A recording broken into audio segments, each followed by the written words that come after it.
Ito mga friend, tikman nyo yung tinda kong kalyente. Masarap ito kasi masarap din akong magluto. Wala kaming ginagawa. Nagpapaaral kami ng 6 na bata. Ano kaya kung magpalambot tayo ng mahirap mapanis, kako? Sinubukan namin, balat ng kalabaw, mahirap mapanis, yung mag-expire.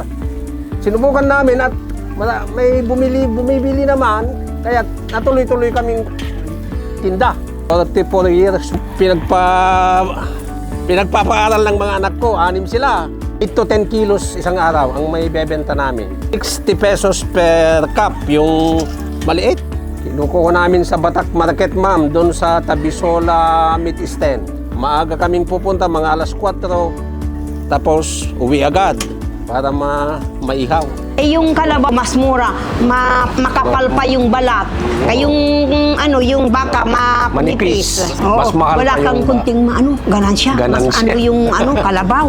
Mas marami kang maganansya yung. Sasarapan sila, Masasarapan sir. sila at saka yung mura. lambot niya, mura at saka malambot. At saka cholesterol free.